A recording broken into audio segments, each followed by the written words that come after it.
Dream guest on my podcast? Oh my gosh. I mean, honestly, let's spice things up. One of my exes. Oh. When I was sleeping. Yeah. You missed me.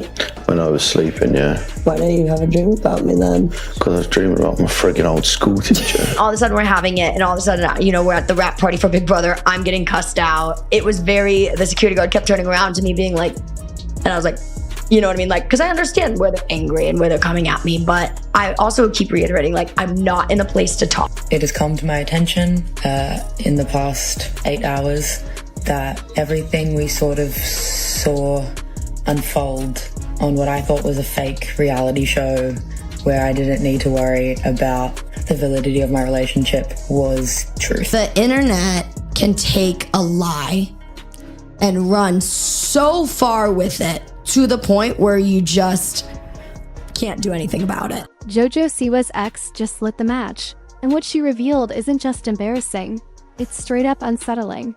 While JoJo's been parading around in dog collars, screaming about karma, and pushing her edgy bad girl rebrand, people who've actually known her are saying something very different. Behind the makeup and shock factor, they're calling her manipulative, phony, and honestly, kind of disturbing. And now that her ex Katie Mills is breaking her silence, fans are finally seeing past the glitter and chaos because this doesn't feel like your typical rebrand. It feels like JoJo's trying to erase everything she used to be and create a whole new persona from the ground up. The gaslighting, the publicity stunts, even that awkward song cover that's been trending, it's all part of the plan. And according to her ex, that plan was always in motion. The mess exploded when JoJo casually went on TV and claimed Katie, cussed her out at a party like it was some random tantrum. She painted herself as the victim, like she just walked in and got blindsided, but Katie wasn't about to stay quiet. She clapped back, accusing JoJo of completely twisting the truth. She recalled being at the Big Brother rap party and said things weren't how JoJo made it sound. Katie said the security guard kept checking on her while JoJo's version made it seem like Katie was the aggressor. She was like, yeah, I get the anger, but I wasn't even trying to argue. She wasn't just emotional, she brought receipts. Called the whole story fake. She said JoJo only drags her into drama when she needs a fresh headline.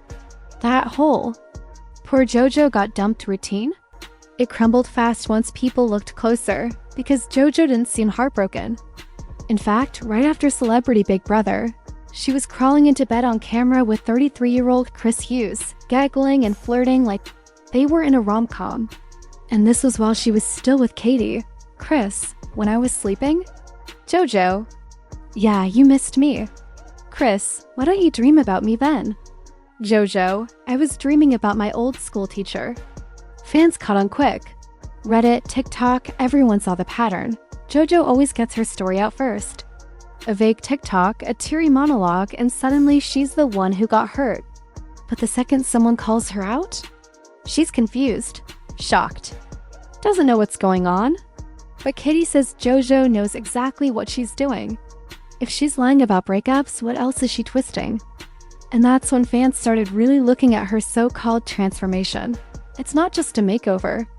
It feels like she's playing a role. After JoJo tried to flip the breakup narrative, fans were already side-eyeing her. Then she dropped that cover of Betty Davis Eyes, and it went downhill fast. Her version? Flat, raspy, weirdly intense stares.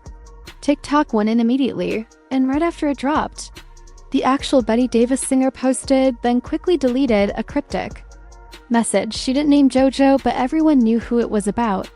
She said, "There's a difference between singing a song and embodying it. I've always believed authenticity is what makes music timeless." Fans were ruthless. She's right, great song. JoJo ruined it. Nothing else worked, so she tried this, flopping coming. No, it wasn't just exes dragging her. The fans were turning too, but instead of slowing down, JoJo went harder, way harder. Before that cover even blew up, she'd already scrubbed her old image. Bows? Gone. Hi. Ponytail? Gone. The bubblegum queen turned into a chaotic glam zombie with face paint, fishnets, and a yacht full of backup dancers for a music video called Karma, which looked like it was shot on an iPhone and edited by a teenager who just learned how to use filters. The choreo was messy.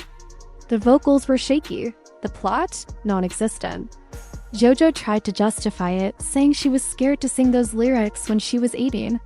I didn't want to say I was a bad girl, because I wasn't one. Some said the criticism was harsh, maybe even bullying, but let's be honest.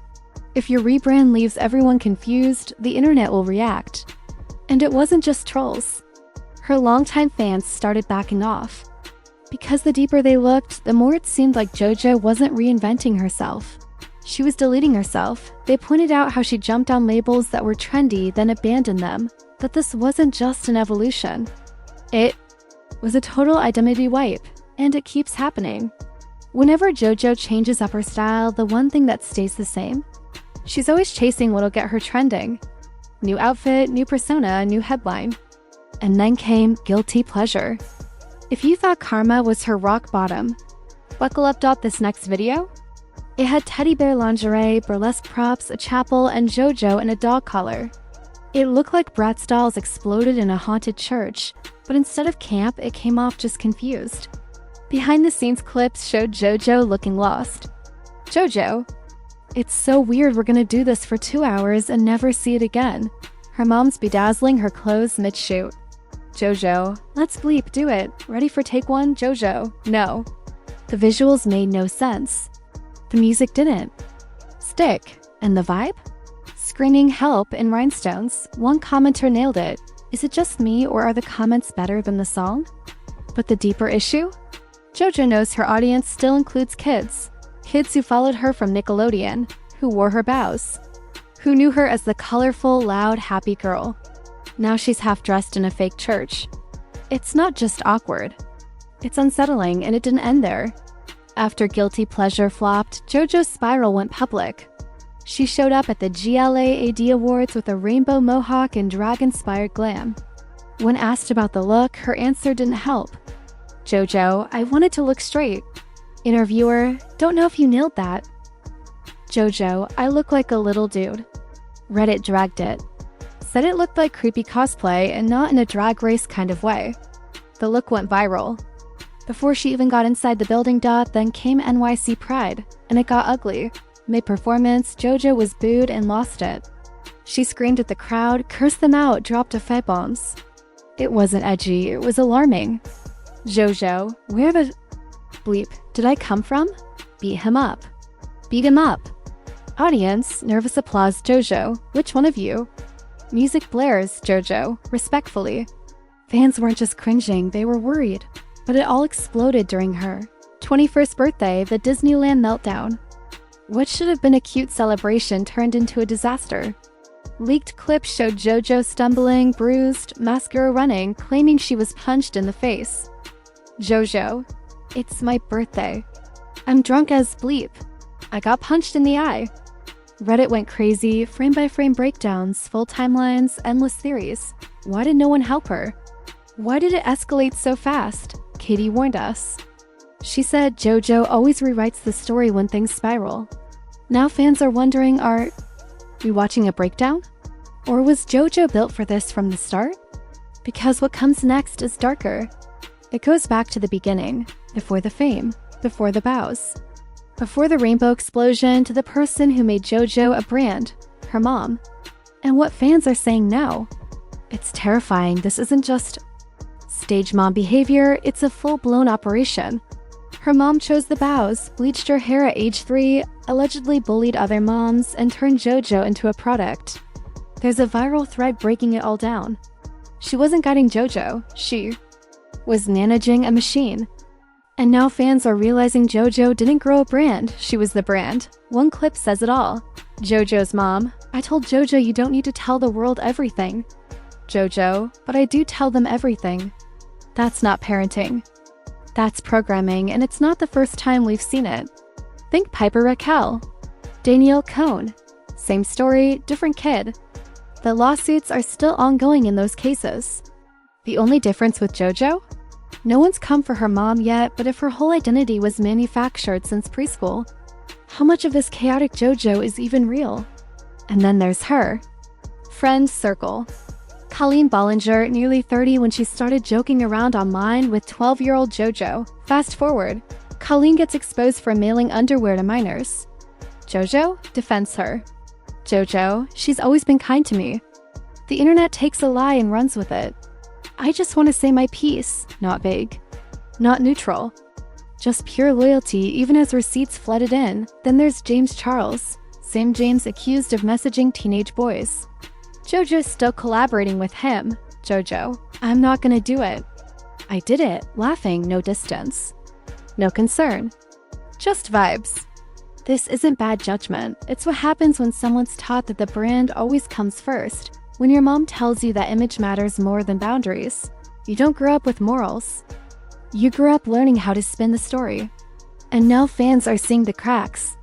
JoJo's rocking leather boots, glam lashes, chaos energy, but still acting like a 12-year-old when things don't go her way. And now that Katie's ripped the mask off, fans are rewatching JoJo's entire dating history. Suddenly, it all makes sense. Because it's not just one ex keeping distance, it's all of them. Avery Cyrus, JoJo's whirlwind 3-month relationship. After they broke up, JoJo jumped on her mom's story claiming she got played. Said she got tricked. But fans found an old video of JoJo and Avery, clearly acting out a "we're just friends" bit like it was planned, scripted. JoJo, we're friends, purely platonic. Fans called it what it was, a PR stunt.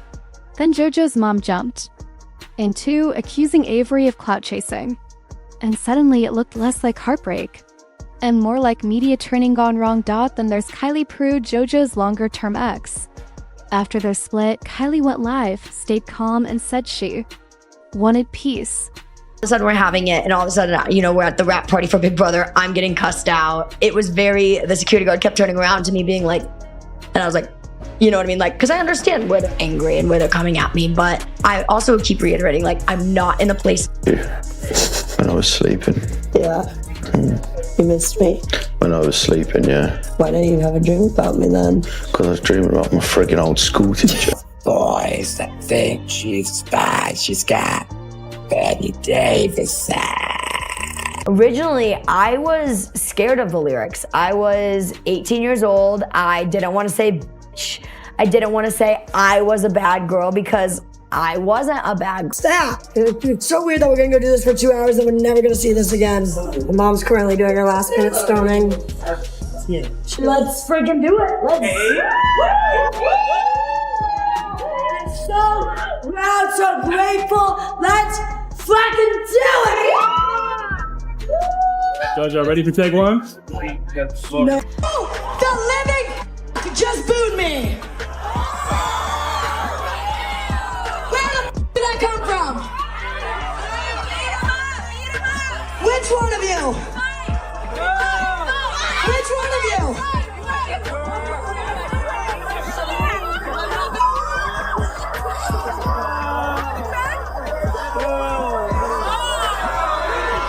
Respectfully, you.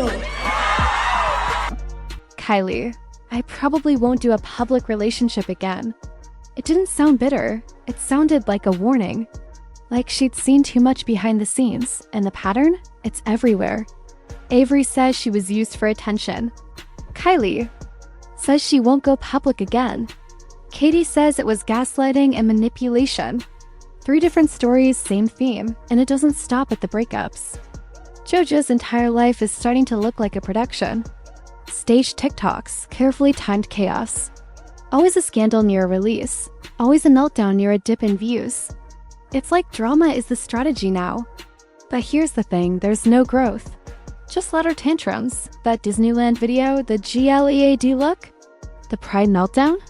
It's all spiraling, and fans aren't haters, they're confused. They're worried, and some are walking away.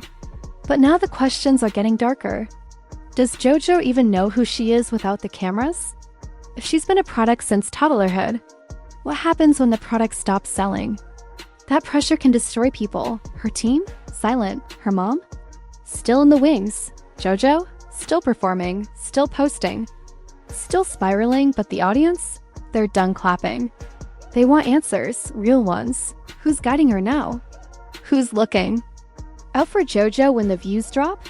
Because this doesn't look like a pop star's rebel phase. It looks like someone in crisis.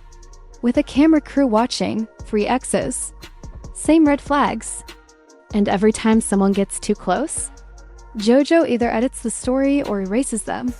Now all we see is the version she approves, the one she posts, the one she edits. And yes, she's trending, but at what cost? Because while the headlines keep rolling, JoJo's digging deeper into this bad girl phase, glam, glitter, and chaos. But the people who really knew her, they're either silent or exposing everything. So the question isn't what happened, it's what happens next. Because if this is just the warm-up, JoJo's story is about to explode. But what happens if someone finally pushes back? And people actually listen? Because the saga, it's not over. It's just getting started. So if you've been following this train wreck, don't stop now. Hit that like, share, and subscribe, because this ride isn't slowing down. And if you want more drama on stars who flipped their image or faked their glow up, tap the next video on your screen.